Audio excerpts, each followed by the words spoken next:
Hey everyone, it's Dr. Nick and Professor Mike Sebastian with Divine Guidance Institute Modern Day Mystery School, teaching you the ancient way of knowing. So you know how to know. Hell, so you don't get blindsided. You can sidestep adversity. And you can know. Hey, Professor Mike here. Yeah. And we got a good guest for you today. Oh my God, with a tremendous story about how to know and what that means in your life, how it impacts it in a good way. So you get some divine guidance and direction to go forward to balance your life out so you feel like you are a new person. Yeah, today we're sitting here with Emily. We're having a conversation with Emily, who has a fabulous, wonderful, insane, crazy story about knowingness with Holy Spirit, divine guidance, and coming through the other side. Welcome, Emily. Hi. Hi. Hey, How are you? Hello. I'm good. How are you? Good. Thanks for joining us today. Absolutely. Yeah, so you have this awesome story, and it's so helpful because as a nonprofit, we're trying to teach people, obviously, how to listen to the voice, how to know when it's Holy Spirit, how to know, and receive guidance 24/7. And your story is so illuminating to that point. So we're real happy you're with us today. Thank you. Well, thank you. I'm happy to be here. Yeah, so you want to just jump right in, or? Yeah, so I guess I'll start because it could be a very long story, but I'll try to start at the point where I think I started doing the U a lot. And so I was struggling at the time with depression, anxiety, addiction, and I was doing the U, which I was taught by my counselor, and able to handle some of the symptoms that I had for all three things that were my main problem at the time, which anxiety, depression, and addiction. So I had a night at the very beginning of the process where I had been not able to sleep during this time, and I had been in my head a lot. And it was probably on night 2 or 3 of no sleep. So it was getting to definitely interfere with life, and I couldn't remember certain basic things that we would all remember. So I started thinking something is going on with my mind. So in this night of the second or third night, I really think it was probably the third night, because I wouldn't really admit that there was an issue until this night, that it took probably most of the night, like 5-6 hours of getting kind of prompt with a voice in my head telling me that I needed to go to the hospital. And let me just point out how crazy that is, because at this point you were on 190 milligrams of methadone daily. Yeah. So to just decide to abandon that, if anyone has ever had, an opioid addiction, they would understand that it's nothing you can just walk away from that easily. Right. So, to put that out there, it's pretty important that you were still pondering making this decision. Yes, and also, you reminded me something else. My phone was shut off randomly. There's a backstory to that, but I didn't have access to it. And my ride, my car was repossessed like a few days before this happened, so I had no transportation. You had no car. Things were all gone. They were not an option for me. Otherwise, it would have, opened up more possibilities. So you had no car. You had no phone. Right. So I couldn't just take myself to the hospital. And at the time, there was no Uber and Lyft. So, so I went ahead. Plus, I didn't have any money at the time. So that was also an issue. But anyway, so I was kind of prompt to wake up my stepfather in the middle of the night to have him take me to the hospital. Now, the problem was, what do I say is wrong? Because I didn't really know, except for confusion, and my mind was kind of going in all different directions. And I had to kind of decide on what was best for me and follow the prompts that I thought would have been a better choice. So I decided, after pushing the thought away of doing this for several hours, I just went ahead and came up the stairs and got my stepdad, went into his room and woke him up and asked him to take me to the hospital. And right away, the question is, what's going on? And I said, And what time was this? Wasn't it like... This was like 4:30 or 5 in the morning. Okay. Yeah.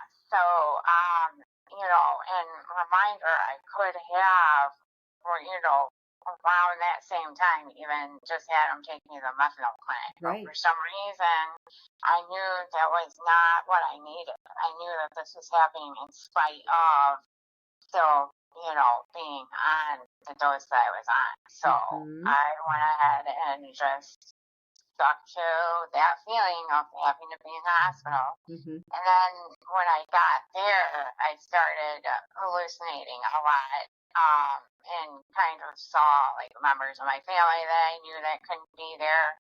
And I think... Were they alive, living, or deceased? Some were not. Oh, so both. Okay. Yeah, just some were not in my life at the time, but some were actually gone. So when I had called to update my stepfather, I had actually said that there is a lot of relatives here and people that I know. So he knew in that moment that something was definitely not right. So I feel like that had happened for him, because if he could have tried to get me out or fight for me to come back, but when I said that, he knew something was definitely wrong. When you asked him to take you, what reason did you give him? What did you say? I think I said I'm just feeling like something's going on with my mind. I'm not able to remember basic things, and it started to become a problem, and it was making me... I was just very confused about like regular everyday stuff. I never felt like that before. So, and that's basically what I said, but even in a more brief way, because at the moment I couldn't even explain to such a detail. So, and then when he dropped me off, they actually, St. Joe's transferred me to Common Ground. And then, so at that point, I was basically missing, because nobody knew where I went, because they couldn't disclose that information because of my age, where I went from St. Joe's Hospital. They didn't know. So friends and family were starting to get worried after a few days of not knowing where exactly I am. Common Ground held me for a night or two, and then had me ambulance to Pontiac General. Okay, so you went to St. Joe's, to Common Ground, to Pontiac General. Yeah. Okay. So then, and with St. Joe's, I explained to them that I was having issues with my mind, and basic things were very confusing, and that something was not right, and that I felt what came out of my mouth, which surprised me, was I think that I have to withdraw off methadone.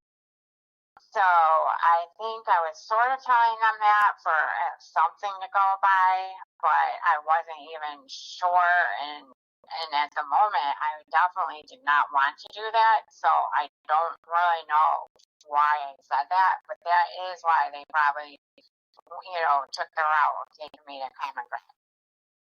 Wow. Okay. Yeah.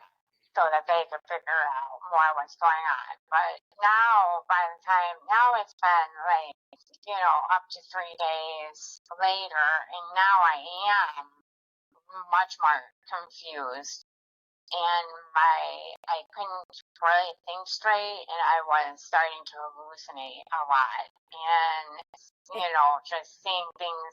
What I did see, I wasn't sure was happening. There were little things that would happen, or even big things that would happen. I just wasn't sure what was reality and what was not. And this is at Pontiac General. Common Ground, yeah. This was started at Common Ground. Okay, and why did Common transfer you to Pontiac General? To the psych ward, or? Because I think they started seeing how bad I was. But I think at one point they were allowing me to leave. This is one of the things I'm not so sure went the way that it happened. But I think they were going to allow me to leave because I convinced them to. And then I walked out. They unlocked the doors because you can't just walk out. And I actually got into an ambulance. I forgot this part. I got into an ambulance, and they eventually, I'm not quite sure what was said, what I said, what they said, and it's fuzzy, but they took me to Pontiac General from there. Holy shit. So it actually was more like I was free to leave, and then I veered towards an ambulance and got inside the back of it. They were like stocking it, and their faces were like, what? But I felt like this had to happen, that I couldn't even, my mind was so bad, I just didn't even know how I would even get from there to home, there to wherever, and I just knew from what was going on in my head that I needed to be in a hospital, and in this case, it had to be a mental condition, not a physical condition anymore. Mm-hmm. The possibility of that was definitely gone by this point. And so they took me to Pontiac General, and then that's really when everything started happening. I didn't get physically sick with withdrawals until probably about my 5th to 6th days in. But yeah, I was a lot, mostly unconscious, and most of the time being guided for things would be okay. I had a lot of what I now know as spiritual experiences throughout this time. Mm-hmm. And I believe that, some things were shown to me, some behaviors that I've had in this lifetime had been shady, I would say, and it made me look at these things that I kind of had a review of the not great deeds. I don't want to say evil because I was never did anything too bad, and especially to other people, but I definitely did some shady things in my addiction. So I was kind of shown that that is who I do not want to be, and really understanding, like it was a big understanding of this. I want to be a better person and a healthier person, and to do that I have to go through this horrible experience of coming off multiple things. It wasn't just the methadone. There was antidepressants involved, there was anxiety meds involved. So it was quite a bit. And a lot of it, I honestly say, I don't remember. I was not consciously there for most of the time, thank goodness, because it was about over 3 weeks of being in there when I was finally able to leave. But I had, a big solo travel experience that I feel like, to me, that was my first one that I had, that I could remember everything like I was conscious. And that helped because I needed to kind of escape where I was at the time and feel free. So that helped me to obtain that without actually physically trying to leave, because that would have just caused more problems. Yeah, didn't you say a voice said you can leave, and but then and then instead of actually leaving, that's when you had your soul travel experience? Right.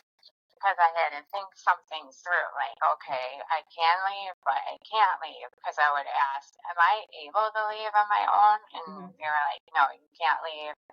And at this time, or whatever they were replied. And then I would read, like, you can't go through because I keep hearing, you can leave, you can leave. But I would look through at the doors and I would be like, well, those are locked, or those have an emergency thing on it. If I go through that, that's going to cause a big, situation. So I don't want to do that. But I think things through very logically because of being told certain things at the time.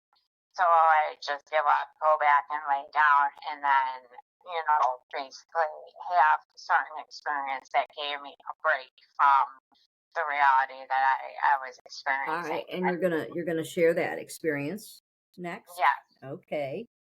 This is your Yes. This is your major soul travel experience. Would you say it's one of the first ones you've ever had, or? Yeah, for sure. For sure. Okay. Because I can remember every detail to the point where at the time I was like, I think I honestly got out of here. Right. So I had, in this experience, I picked the lock with my pinky fingernail and got out, which, I guess it could happen, but highly unlikely. Mm-hmm. And then the setup was different, which is a clue to me later that it didn't actually happen the exact way that it could possibly happen. Okay. So I went down an elevator, with nobody spotting me, got out, and I couldn't go through the main front door because there had been a security officer there. So I went out like a back way where there was like storage, and I can remember looking down at my bare feet, and I was trying not to step on anything that could hurt me because there was a lot of wood, and like they were, they were doing some maintenance stuff. So I was kind of going out this like back door, and I went all the way out the front door, which is also not set up the way that it really is here in Pontiac. Mm-hmm. So I sat down and I felt so free and was like able, kind of like I could accomplish anything because I did that.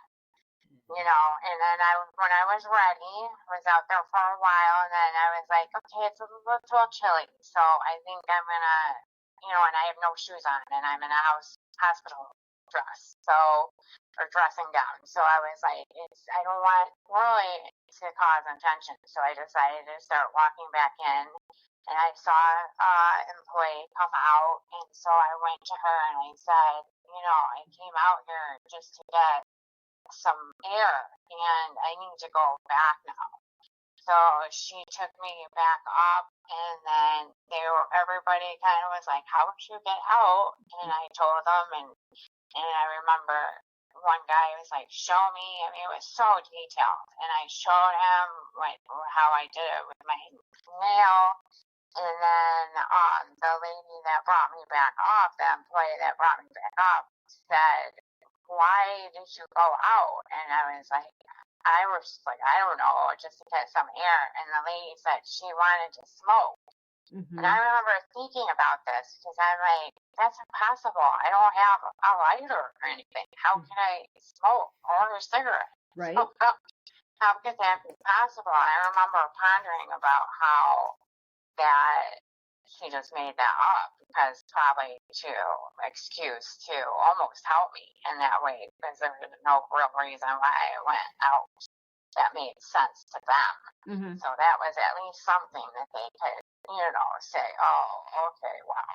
Mm-hmm. You know what I mean? But anyhow, during that whole time, I had really thought that had happened. But I later started working through a company to the point where I would go to talk to individuals in Pontiac General, and I realized the setup from that experience was totally different. Mm-hmm. So I also realized, even just now as talking about this, I probably did that several other times. Mm-hmm. But I was really thinking that it happened in the physical, and that it was something that I was able to accomplish. But now later, even now, I see it for what it was. Mm-hmm. It was just giving me a break and a freedom that I needed so badly in that moment, just to be able to keep going and make it through the next day, the next night. And there was a sum of experiences that sort of went along with that in there that went all together, where, I would ask for heat, from my body, and I get little jolts of heat coming through. And it was like I was so grateful for those little seconds of that happening, because it's like I asked for it and I got what I asked for. And then it was the relief of those small little things that I was getting by. That's what made me, able to keep going and to survive. Because I knew I wasn't going to be getting any relief until the process was over. So the relief I got was basically through these experiences. So after the soul travel experience, then what happened? Oh, okay. So when I got out, so everything, the voices that I was hearing to lead me through some of these things, there's quite a few. It would take a long time to really go through all of them, but ended up stopping one day. And it was when I was physically better. I wasn't sick anymore. I was pretty stable. It was like I just woke up, and the silence it was just so intense. It was like going into a super loud place and walking out into silence. That's what a huge difference it made, without having the stuff going on in my head. And it was awesome. And then I knew I was through this whole experience and literally kind of purified from the inside out as well. And so when I walked out, when it was time to go, and literally like the very next day after that, I was able to leave. I walked out, and every single thing I looked at was brighter or lighter, or just everything was on the way home. When my parents picking me up, I was looking at everything, my neighborhood, from my neighborhood to like the signs around town, or things that you just normally don't really focus on, and everything had a brighter look to it, like almost like a clean look, like everything was cleaner. Wow. And it was such a difference that I remember even asking, like, did somebody come through and like clean everything up in the city? Or clean the signs up or something? Like, I noticed my neighborhood houses like I had never noticed before. I noticed the colors were of just the nature. You know what? It's just like the Matrix when he said, "No, this is the first time you've used your eyes." Yeah. Oh, that's a good. I never thought about that. Wow. He said you've never used them before. Yeah, this is the first time. Wow. Yeah, that's amazing. And it was like that. It was such a stunning difference. And it lasted, like that feeling lasted for quite a few days. I noticed things I didn't notice before. And I had that kind of brighter outlook in general.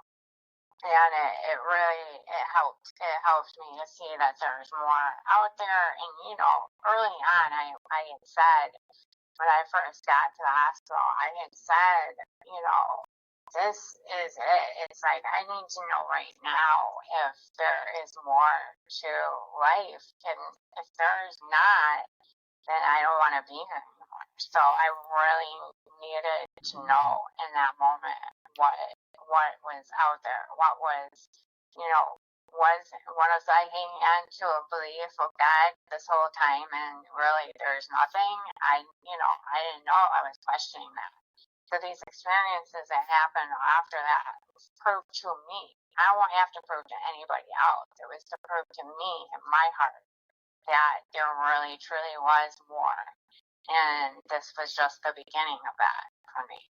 Wow. Yeah, there's an old saying, be careful what you ask for, and you ask for the truth. It's like, Yeah, show and me. I Yeah, definitely yeah. got it. And you got it. If you had to summarize, like, just like in a sentence or something to someone, that whole experience, what did you learn from that? Like, where did it take you? What did you learn from it? What gold did you get from that specifically?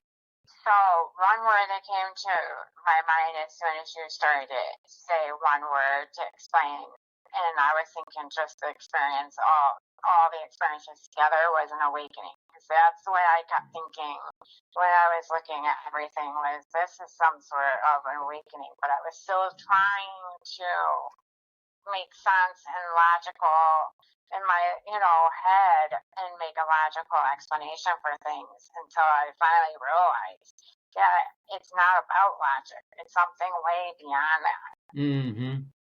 Yeah. So I would say that's my one word, but I learned so many things. I mean, from the whole point of seeing some of my bad deeds leading up to that experience, I was able to kind of see that, feel the shame, and let it go as well, all in one, moment, really. That's So really, yeah, that's a good word. That's an excellent word, awakening, because if you really get into, like, even checking out alternative theories of reality and quantum yeah, physics, and they say we're literally in the matrix and we're all asleep here in this simulation, a TV show, whatever you want to call it. And when we yeah, begin to wake up, we start to see what you saw, and it's really, it's lighter and brighter, and it's all at the same time. It's scary as hell, because we weren't used to it. It's like all right. new. Yeah. Yeah, that's exactly it. And it was like, a lot of things I looked up after it. I definitely looked up awakenings in general. I looked up like other people's experiences. I looked up a lot of what was just, it was just on the tip of my head of, kind of near death experiences. I got really into Mm-hmm. planes. I was looking up. That's when I started like realizing that there's definitely more out there than what meets the eye, let's say, Mm-hmm. So yeah, I started studying a lot more, and that allowed me to understand, later on what I was really seeking. Which was? Well, I believe I was Eckankar is what I was really, going towards, but I had to kind of go through this process before, because I'm such a logical thinker, that I had to go through this process to really, be able to get it. Yeah. I guess, Yeah. Can you tell us a little bit about Eckankar? What is Eckankar? With the path of spiritual freedom, and it has the aspects of it are basically your study of your dreams, soul travel, and karma and reincarnation. And it's all things that I had already believed before, as far as past lives. I was big on studying those before this experience. Karma, I believe that was more fitting to how things were. Reincarnation, same type of thing with past lives. That was always a pretty solid belief of mine. So it kind of just made sense when it was, brought to my attention. And I believe it's one of those things you don't really get until you are ready and open to it. Otherwise, it just won't make an impact as it would, Mm-hmm. if you were open and ready for it. And that's what I feel like it was. The whole thing, I feel like, was kind of leading me to a bigger and, brighter future, really. Mm-hmm. And knowledge and truth, and all rolled into, all those experiences that I had to lead up to it. Wow.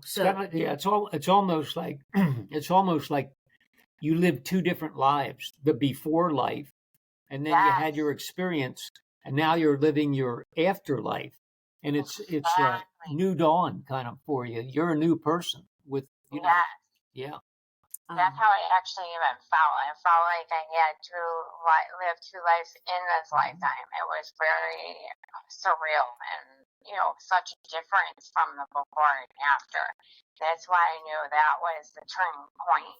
And having all those experiences, I ended up being grateful for, which was hard because I did go through a lot of pain and suffering to get there. But without that, I wouldn't have really had all that knowledge and had all those, awakening times and moments without the suffering and the pain. You know what I mean? So you got to be grateful for that as well. How about when you were in there, you told me about your ocean experience.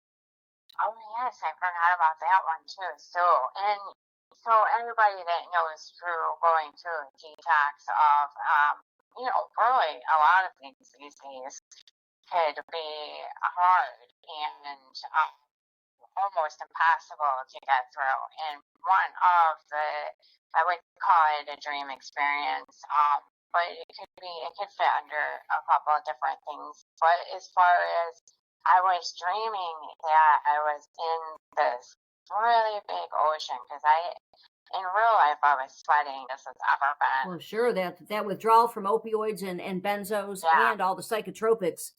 Yes. Yes. And I wasn't drinking water, and that was the whole thing. So, so I ended up, and I just needed a relief. So when I had this dream that I was in the ocean, and normally in the past, I had drowning dreams a lot. So it was like a fear, and it was always a bad experience. But this experience that happened, I was rolling around in the ocean, and in the experience, I kept thinking, I can breathe and I'm underwater. And then I would say, I can't believe I'm not freaking out because I'm in the ocean right now. But it's like cleansing and purifying. And this is exactly what I needed at this time because I felt so gross normally. And this was like, after this experience, I felt completely like renewed. And it was for a while that I was just rolling and rolling around gently in the oceans. Like it's almost like I was just in the caress of the ocean and being, like it was just such a good feeling and upliftment, and it helped me get through some of the agony that you feel during that time, that nothing makes you feel better, until it's completely done. I was only about midway through, so this was a great break and relief from that. And then this really was your confirmation sign after you got out about joining Eckankar. Absolutely. Yeah, I knew now. It all made sense. It all seemed to click as soon as I got information on it, or even went to visit for the first time. It was like, even the people there, I swore I knew. Where'd you go visit? The X Center in Royal Oak is when I first visited. Royal Oak, Michigan? Among other people there that were, I guess. But I had swore that I knew them. I said to numerous people, I know we met before. Where could it have been? I lived here in Royal Oak for a while. I'm like, I know I met you. And it was funny because they probably knew that, it doesn't necessarily mean this lifetime, but I was still catching on. So for me, it was like I had those conversations with people there numerous times. And it's just funny to look back on because now I know that there's been other lifetimes with the same people. So. And the key for you, Eckankar refers to God as the ocean of love and mercy, or mercy and love, however you want to say it. So I think I remember you telling me that was the deal. That was the clincher, the deal. Yeah, exactly. Especially when I found out about it, because I didn't know that existed for real. No. It's never referred. God is never referred to as the ocean of love and mercy. like Right. Eckankar is the only place. So for you to be in the ocean and then to hear Yeah. those words later, that phrase, it was Tied in. yeah, total confirmation that you stepped on the right path, you know. Yeah. Oh, yeah. Among so many other things. It's almost like everything I read was right up right up the alley of so much proof behind this is the time that I'm supposed to find out about it. It's supposed to all happen now, you know. Mm-hmm. So, yeah, there was so many confirmations about it. It was wonderful to read more and more. And the more that I read, the more I had experiences to back it up already. It wasn't like it had to be proven to me it had been proven to me already, and this was the connecting, dot. Mm-hmm. Wow. Yeah. Would you say this knowing experience that you went through literally, would you say it saved your life or not? Oh, yeah, certainly. If I hadn't had it at the time, I really don't think I definitely would not have stayed or worked on myself to be a healthier person.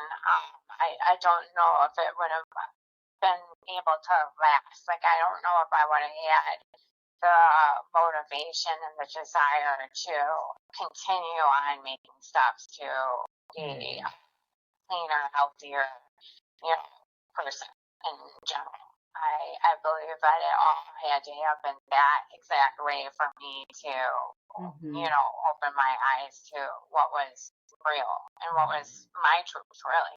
Mm-hmm. Yeah, even the medications. I mean, most people on either benzos or psychotropics or opioids, let alone all three, rarely step off of those things in one lifetime. So, that was your path. That was the you were soul traveling so much that it was a good way to be out of the body during those experiences, so you didn't have as much agony. Yeah. Right. And how many years ago was that? That was, let's see, 2018. So 6 years. Yeah. 6 or 7 years. 7 years. 7. Yeah. Okay. Yeah. And now I want to so total knowingness, and you stepped on the path of Eckankar. And so your question, your beginning question got answered. You said, if there's more to this, how did you word it about God? If there's more to this, show me or let me go home. How did you word it? No, if there's more to this, then I need to know right now. I need proof. Basically, what I was asking for, and and if I don't receive that, then to me that was going to be the end of it, and I didn't really have the willpower to continue on. But the proof was pretty much all right there. And that ended up happening in those 3 weeks. Anything that I needed. Yeah. Yeah. Let me tell you one more thing with the good versus evil is what I called it when I was in there, but it was kind of a review of some of the not so good things I did. And not only was it a review of those certain instances that I had to kind of replay, but they were also shown on video to my loved ones. Wait a minute, in the physical or on the inner?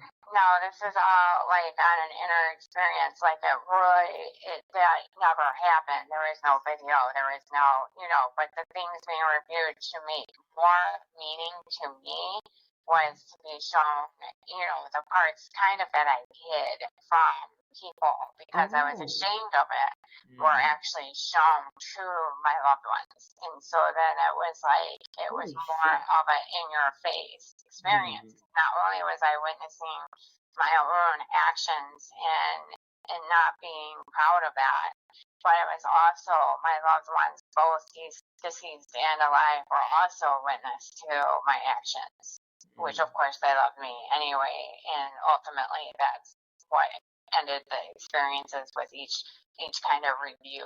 But it was almost like that's exactly what it was, like a review of these things that I'm not so proud of. And to make more of an impact, it was, with my loved ones around to witness them too. So it was kind of like I was not hiding them anymore. It was out in the open, but now I'm moving on, you know. Whoa. And a lot of forgiveness and love was involved. But, you know, which allowed me to be able to kind of release the shame and guilt for the things that I had done, you know. But it was a whole show. Wow. That's interesting. You mentioned the review. A lot of people mention a review. Even Michael mentions a review. Yeah. I didn't really put that together until now. But yeah, Wow. that's exactly what it was. That was like, I had something similar, and I hit a point in my life where I had a life review. I mean, many years ago, halfway through my life. And on the internet, it was a full life review. They showed me pictures, a video, the film, loved ones, the whole 9 yards. And they said, hey, you understand that part of your life is over. Now you're stepping into the new you, the new life. And that had to do with the path that I was getting ready to step on. And the truth was shown to me, and they were very adamant. They said, you do understand that, right? You can't go back. And I said, yeah, I got it. And it was, similar to what you just said. It reminded me of that review. That kind of wraps, I think it's meant as a wrap, like, okay, we're wrapping this up, and you're going to go on to your new self, your new knowingness and awareness. So yeah, you stepped right into it. Good Really story. resonates with me. That really sparked some, it almost triggers, like, I feel like that also happened, but I can't totally remember it. But I also remember thinking, I said this to whoever was helping me with this review. I said, I want to do this for other people. I remember saying that over and over again. I want to do this for other people. Meaning, and that's what... Yeah, to be a part of these, like, huge realizations. And to me, because at the time I was still, in my mind, I was still going back and forth as to, did this really happen? Is this like, happen here? Did this happen somewhere else?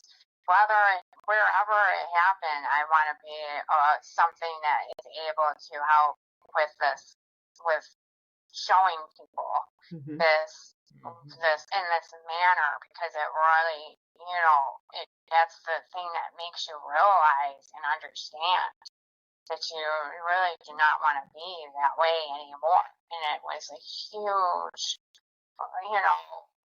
turn for me to understand that. And I just kept thinking, I really want to be involved with helping people realize,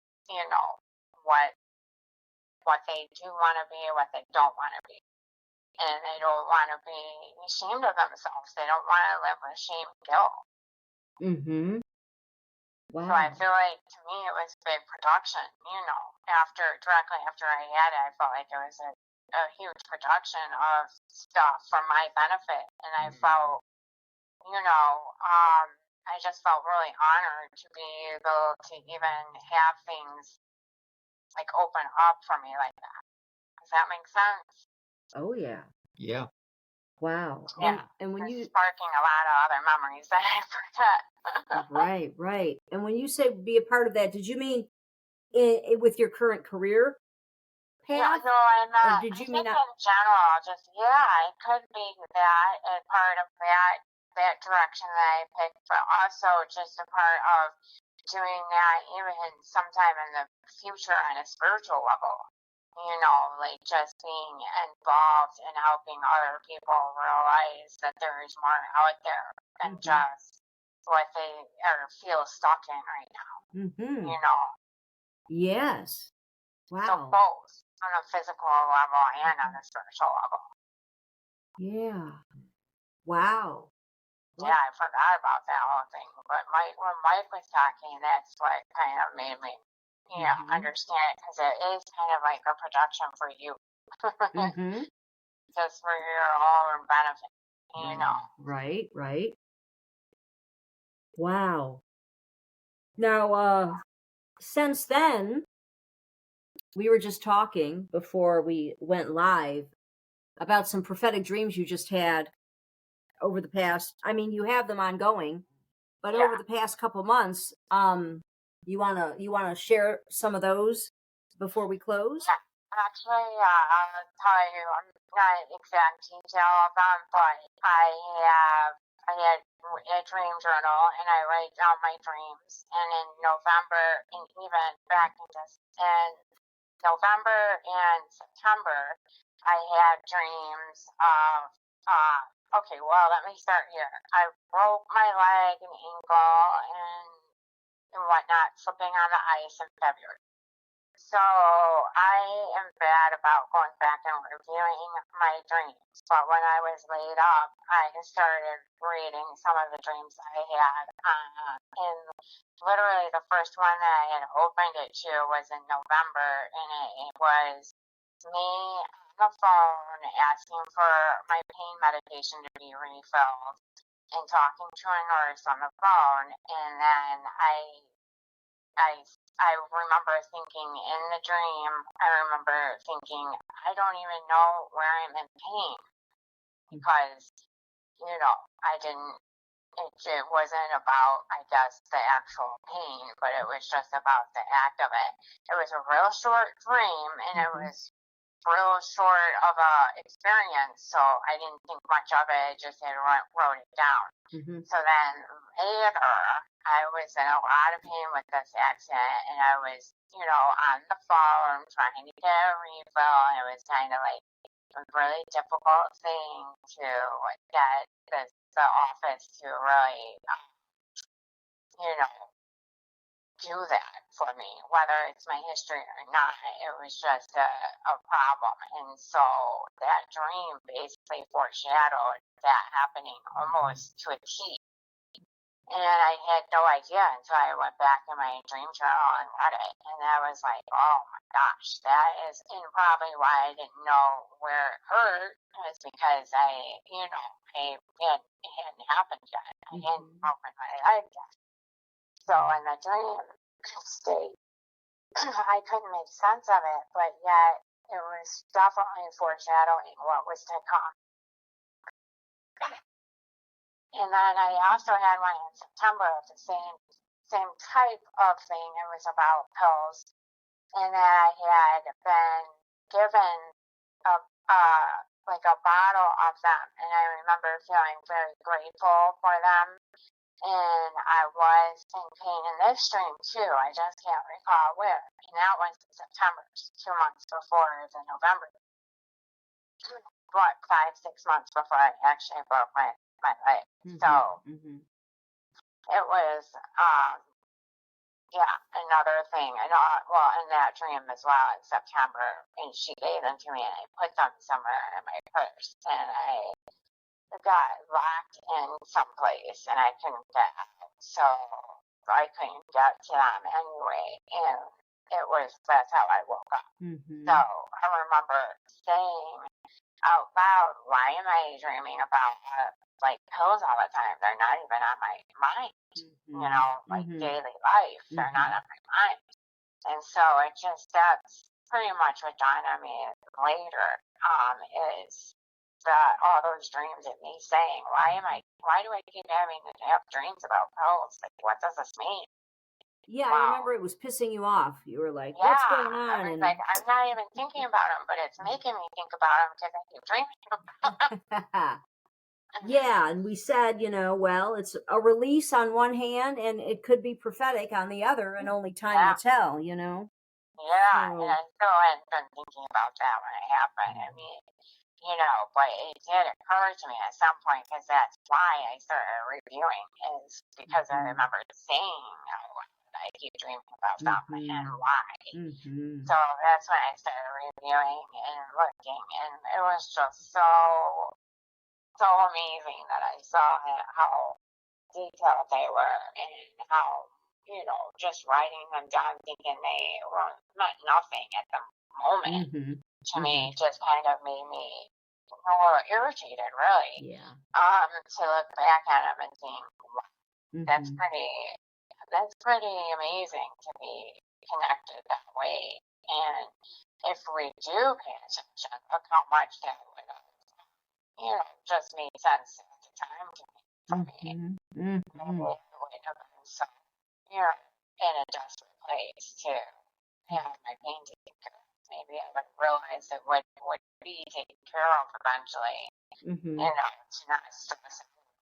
Who knows? But that's pretty cool. Yeah. Yeah. Always review my dreams for sure. Yeah. We call it dream tracking. Reviewing. Review. It's good to review them quarterly. Absolutely. If not monthly, just to know what's yeah. there. Yeah, for sure, for sure. Wow. Yeah, I love it. So Eckankar's really changed your whole life, I would say, huh? Oh yeah, that's where it really, when you compare the before and after, in a good way, it is really like two entirely different lives. Mm-hmm. Wow. And there's just so many things and so much more joy is found now than before. Mm-hmm. I think I was always looking for substances or things to make me, even people, to make joy, to make me feel joy, but really it was almost like a synthetic joy. It wasn't really the real thing. No, the latest happiness stat, 45% of Americans are not happy, and additionally, they don't know what true happiness feels like. Yes, definitely. I was one of those people that really, truly thought I had never felt happiness before. Yeah, that's a 2024 USA stat. Yeah. Wow. Yeah. I didn't know that. I didn't know it was that many. Yeah. Because when you look around, or even on social media, people always act like they're very happy. Yeah. Yeah. You bet. And yeah. That's why we like to share one magic word so much. The hue. Yes. As you mentioned. Yeah, that's the opening. That's the key. That's what opened up everything really for me. Wow. Using the hue, huh? Yes, absolutely. Wow. No doubt. And really then, and I think also what came to mind is then, I feel like now is when I get to really feel the so jealous of people when they would have the attitude of I'm living my best life, because I'd be like, what is that? Like, what, that must feel really good, and that's how I used to feel. But now it's like, that's what I found where I'm the happiest and where I find that I'm living the best life that I can live. And that does bring me joy. Yeah. Yeah. Hey, well, this has been great. Thank you so much for joining us today. Yeah, thanks, Ann. Thank you. Thank you. Thank you both. Hey, alrighty. This will be great for the people to hear, because it's such an awesome story of knowingness and walking through the door and just changing your life on so many levels. And just being open to it.